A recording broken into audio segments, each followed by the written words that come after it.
Excuse me, Lady Kasama.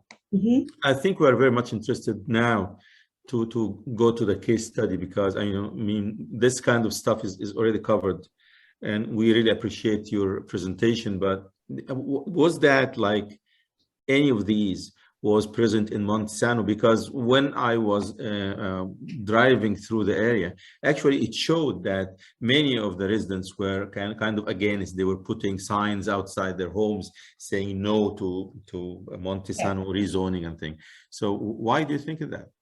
So again, this is the site, the summit in Monte Sano. The site is in that area that is outlined in red. So as you can see, there is a yellow area, and then there's an outline of red area as well. Yes. So that outline of red and yellow, that is your slope development district. Okay.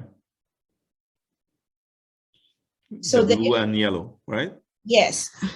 So the issue that, the issue that really they're saying is that, it will change the nature of the area. Well, as a history, this red area, I don't know whether you guys can see my cursor. Yes, we can. This area was supposed to be the second phase of this subdivision. But because the slope development district, was adopted, that kind of stalled the development of this property. Okay. So, well, would you please help me with this? Where is the toll gate road? Is it far away from the Bark Head? The Bark Head is in the back, right? Yes. So I don't know whether toll gate. So maybe on the other side of the but anyway, so actually what was the proposed so that the people really didn't like again, or against? This is I cannot really point out why they are. I know it's kind of political anyway, so exactly. So let's talk as planners, professional planners. Okay, so actually as a professional planner, like what I mentioned, we have reviewed this. Are you guys seeing my? We are still in. We can see your. You are now going to full screen mode. Okay. Okay. So like what I mentioned, this area is currently zone R1A, but with a slope development district. Okay. So and just for a clarification, a sloped district will just make it like larger plots of land. Exactly. More of a distance between the units, right? Yes. So because it's in a slope development district, the objective of the slope development district is to preserve that mountainous area in this area. And so the proposal is to cluster the homes where my cursor is running along. And the rest of the area will be preserved as an open space. So there is a proposal of 64 single-family attached and detached dwellings on the property. So again, keep in mind, the original phase of that subdivision, they were supposed to build 58 lots. Okay. But it's like a slight increase, like from 58 to 64. But, per our zoning ordinance, they can still, based on, our rough estimate, they can still fit in their 64 residences with the traditional residential R1A and the slope development district. But no multi-family. They are not proposing any kind of multifamily on the property. So there is, you can imagine, look at the numbers. The gross land area for the property is 47.26 acres. And they are, preserving 40.86 acres out of that 47 as an open space. Because going back again, they will be clustering the residential lots in these areas and preserving the whole area, including this one, as an open space. Mm-hmm. And there are existing nature trails on the property that is being used by the public, which is technically trespassing. Is this like North Alabama land fund or something? Not the North Alabama Land Trust. So No. again, you know, there are existing trails. And so with this proposed development, because they will be concentrating the homes and the lots in this area, the rest of the area where some of those existing trails are, they will be preserved as an open space. And the developer is in coordination with the North Alabama Land Trust, so that if ever they get final approval, they are planning to transfer the rights of those open spaces to the North Alabama Land Trust. Mm-hmm. Mm-hmm. Again, out of the 47, 40 acres of open space, and only 6 acres or 7 acres will be for for the residential lots. For residential lots or for the residential floor area? So that's the floor area of the building, or the building. Actually, even yards inside your own plot is part of this open space. And that's what I was saying, is the figure that I gave you, that's still less than, 7 acres. Yeah, but actually part of whatever is open space is actually private open space. With this one, technically, yes. Mm-hmm. But look at the numbers that, Yeah, I can see that. Yeah. That is what? Is this, I'm sorry to interrupt, but actually I need to understand more. So actually the whole thing about Monte Sano rezoning is adding more residential units, but still keeping a large percentage of open space. And for that reason, you still need to get the consent of the surrounding residents within 500 feet, or why is it like going to the city hall and thing? If it is like now, it is empty and is not really trespassing on anybody's land, but you are close to other people in the district who would like not to see a denser development around, right?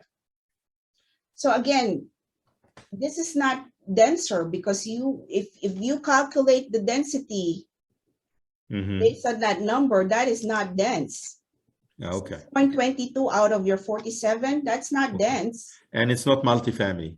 It's not multifamily. Single family detached and semi-attached residential, which means like 2 units together might be allowed, or units together that are connected by the garage. Okay. So that's what they're proposing. But also the part of the opposition, I believe, is about pricing points, so that you almost have to go to a real estate analysis in terms of who's up there now. What are we talking about? $500,000 houses? Are we talking about 300,000? Because that's a big difference. But again, Dr. Presley, that is not the value of a home when it gets built and sold. That is not something that the city can regulate. No, I know it's not something that, well, actually, no, it is something the city can regulate but they need to put the regulation down. For example, if they had a community unit development, they could do some sort of restriction, but that's not the point I was trying to make. The point I was trying to make is, what is their opposition? And their opposition really is closing the door behind them. These people have moved up there. They're used to a certain scenery. They're used to a certain density. And even though the new houses would add value to the community, people are complaining about, oh, it's going to be too crowded. Oh, the congestion. Oh, my value is going to change. Whether they're right or wrong, that's what I think their opposition is. And so again, like what I mentioned, this is not going to be dense. And again, you know, based on our review of their proposal, this will not be even almost, you know, visible to the public, because that amount of open space that they will be preserving, that includes the existing trees in the area.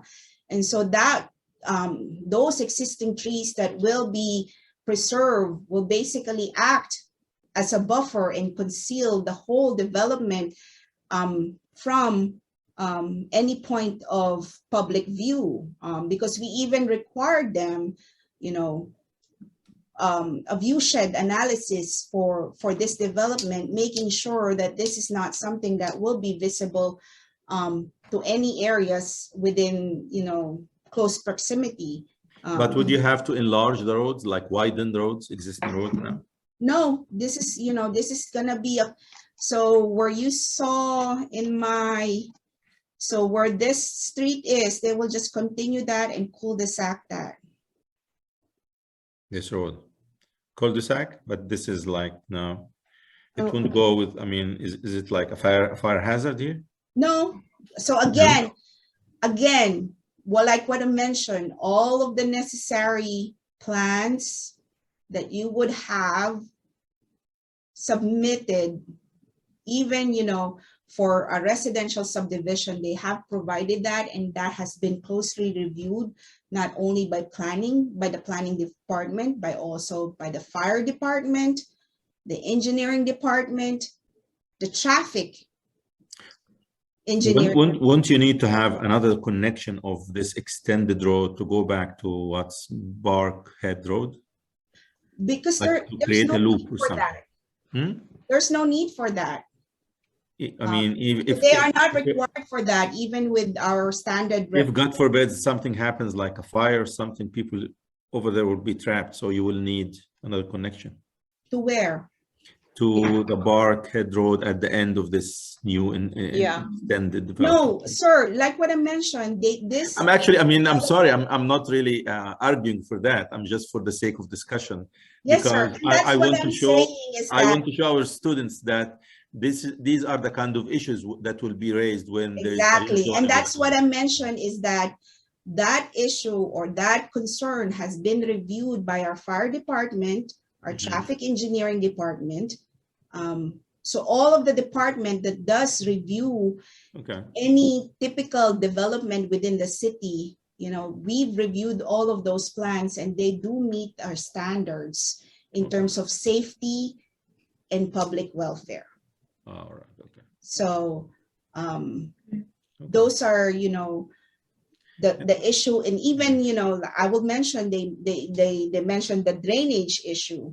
Yeah, and even one of our city engineer did mention that with this development putting in there, that will solve some of that drainage issue that they have been experiencing in this area. Because right now, about the process, I mean, the process of presenting this in the city hall, and then people would come in, but people would come in within like 500 feet of this new development, or how do you invite people to come to this city hall meeting? Okay, so like what I mentioned, there are requirements for notification to make sure that, you know, people have that due process to raise their issues and concern. And so the state of Alabama only requires cities to notify people by publishing it in the newspaper. But that's another thing. When rezoning is discussed, actually the city decides, or the statute decides how would you advertise for this. Exactly. Yeah. And so because that's the requirement by the Alabama code. So you only need to publish in the newspaper. But, you know, as a courtesy, the city would notify or notified all property owners within 500 feet. All right. Oh, it's not a courtesy, it's law. They have to be notified by law, right? And that's what I'm saying, Dr. Presley, if you are saying based on the law, the Code of Alabama only requires publication in the newspaper. Right. Of general use. And so we meet that. Thank you very much. I'm really happy with this discussion. And I want not to have it like heated up, because we are really enjoying your discussion. We are. I mean, we would like to show to our students how zoning is done. And I can see that one of our students actually is raising his hand. Is it Antoine? Yes, sir. Yes, sir. Thank you. Would you please entertain his question? Of course, sir. What is the question? So, I think, of course.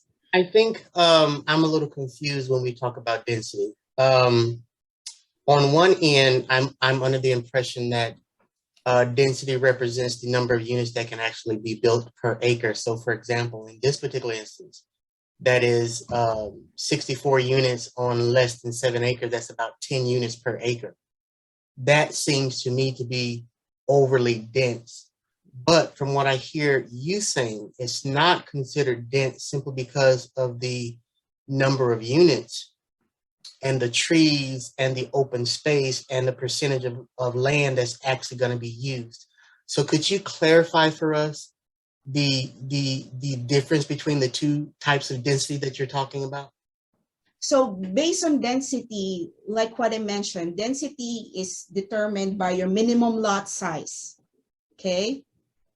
With your minimum lot size in a slope development area, you have a range from 25,000 square feet to 40,000 square feet, okay? That will apply for this one. Computing based on that square footage of minimum lot size, plus, you know, each lot's share of the right of way, you can fit here approximately about 64 lots as well. So, but what they're doing is that instead of creating those big lots where you will have as big as that one, that's 1 lot, that's 2 lot, that's 3 lots, that 4 lots, because that's how, you know, how big your lots will approximately would have to look like. That lot. So can you see my drawings? Yes, ma'am. Yes. Okay, so that's approximately how each lot will look like. You mean that the whole area will be kind of lotted down? Divided into lots. So that's the whole area. The whole area, if this was to be developed right now, the whole area, this whole area can be divided into 64 lots. But that's not what's happening. 64 lots can be divided into 64 lots. But is this what's happening, or the lots are taking a less space than the whole area? And then what I'm saying is that yes, instead of having those big lots, you will concentrate smaller lots in this area over here where my cursor is, thus preserving the remaining area. I don't know, how do you remove?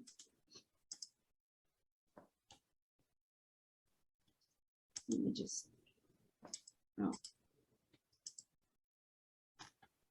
You can draw on top with a different color if you want, like with red or something.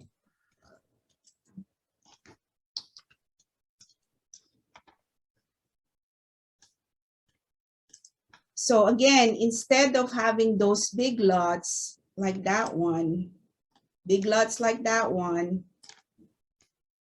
big lots like that one, Instead of having bigger lots like that, all of the lots will just be in this area here. But you said that this is like the floor plans will be only like 6 out of 47. So actually the 6 is only the floor plans, and some of the plot will be outside this blue area, right? What do you mean, sir, out of the blue area? I don't know whether I can actually also use my pen or something, but so anyway, again, can you see the cursor? I'm just talking in terms of the lots. Yes, I know, but actually, I mean, these huge lots that I don't know whether this can be possible or not, but what you are telling us is everything is concentrated in the middle in that finger. So and the lots will the rest only of the area will be open space. Yes, so the lots will only be created in that, centralized area, and the rest will be designated as open space. With access to only those people living in the 64. And that's what I'm saying, is that there are planning, the developer, if the development or this pod gets approved, they have been in talks with the North Alabama Land Trust. Their plan is really, so right now, sir, they can't just give it right now because they're not sure whether, it will be accepted or not. So, but once it gets accepted or not, they are planning to transfer those rights, that property rights. So the end result will be like these concentrated lots in the middle, but the surrounding area will be donated or given to North Alabama Land Trust, and to be public. Yes. Do you estimate that when I look at the lots, the completed lots here, would you say that the lots that are going to go into the green area, are they approximately the same size, or would they be about 1/2 of the size of one of these other lots? The ones in here? Right, wait, move your cursor up. This one here? Wait, yes. And now I lost your cursor. Well, yes, they will be smaller than this lots, but that's that nature of a planned development unit, is that. Yeah, but I'm just trying to get a scope for the size. Are you thinking about maybe 1/2 the size, or? Half the size, yes. Okay. Very good, very good, very good. But now the process actually is still presenting to the City Hall and getting people's opinion about this. So again, this has been recommended by the Planning Commission already. Okay. But then it goes to the City Hall. But let me explain to you. Yes. In the city of Huntsville, planned development housing is a separate zoning district. And so the request is to rezone the property from R1A to a planned development housing district. Any rezoning in the city of Huntsville, final approval of any rezoning in the city of Huntsville is in the hands of the city council. And so I think this is kind of normal. It's kind of a normal process where, for a planned urban development or whatever the unit, planned unit development, it actually goes to create its own regulations. That's the reason. So actually you are creating new regulations, and it becomes a new zoning, part of zoning ordinance. It's a change of what is there. And so that's where that flexibility comes in. That's why it needs to be approved by the council. Yes. But now, where are we now? Now you go to the City Hall. There was a presentation last month, and then maybe another presentation coming for more discussion. What happens? What is the procedures? So again, like what I mentioned, it went through Planning Commission. And so the Planning Commission held its public hearing, and that's where it had that, presentation. Now it has gone before City Council for introduction. and they have set the public hearing on May 26th. So on May 26th, during the regular meeting, there will be another presentation. That's the final one, or still something? The final presentation. The final presentation, and that's when also people can still come and voice their issues or concerns with this development. May 26th? Yes. Mm-hmm.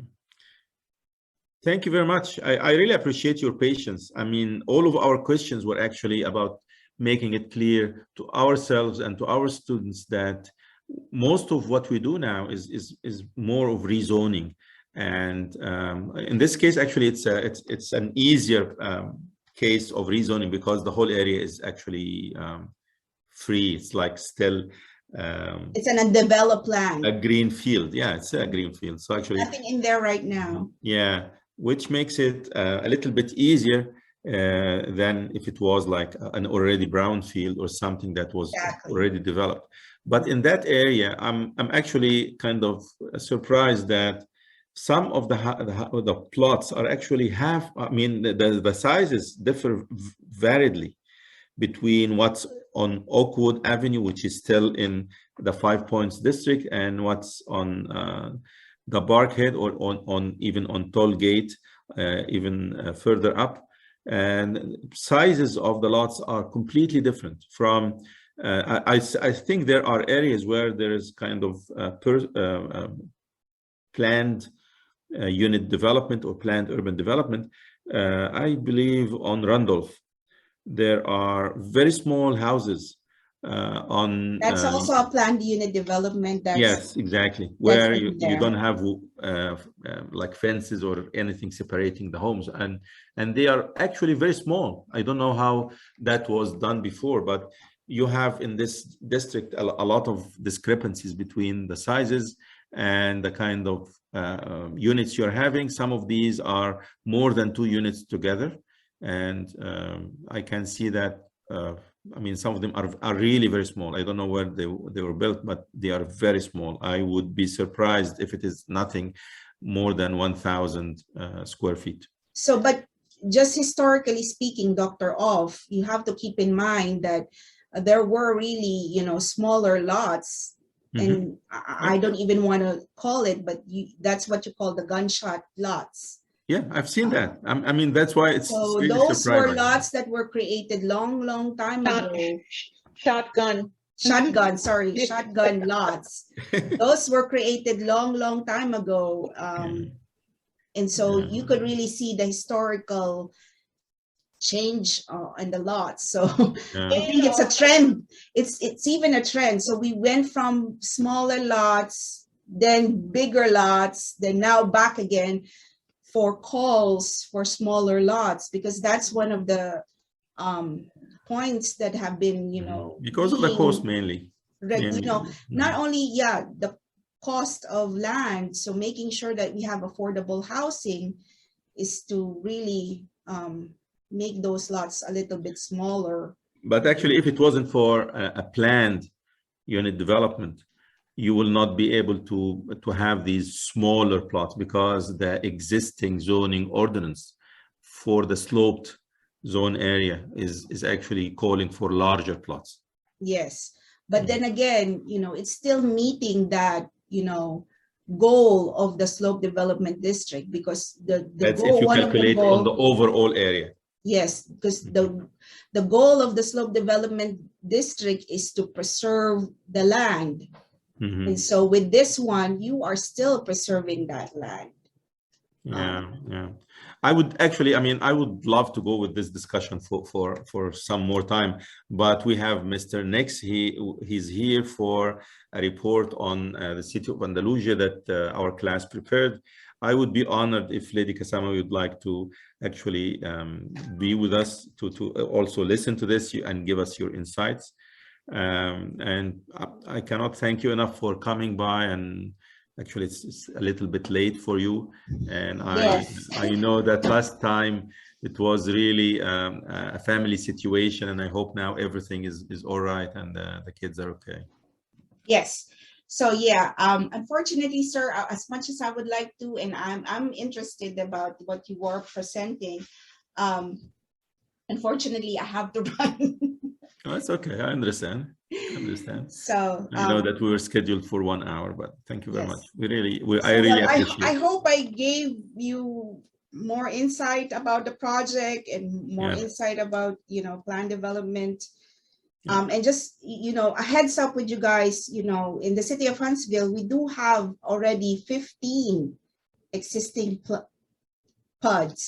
Mhm. So it's not really the first time that there will be. It's a normal practice. It's normal practice. Yeah, and when I worked in the city of Tuscaloosa, I actually worked on 8 PUDs.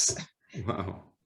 So it's an implementing tool that help certain developments fit in based on physical conditions that is existing in the project site.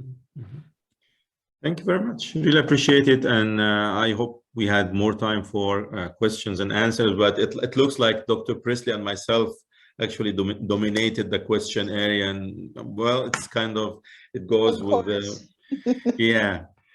we did. But actually, I enjoyed it very much, and I think everybody enjoyed it. Thank you very much for coming. I'll talk to you soon. Thank you, Dr. Presley. Thank you, Dr. Off, and thank you, everybody. Thank you Have a for nice coming by. evening. You too. Thank you so much for coming by.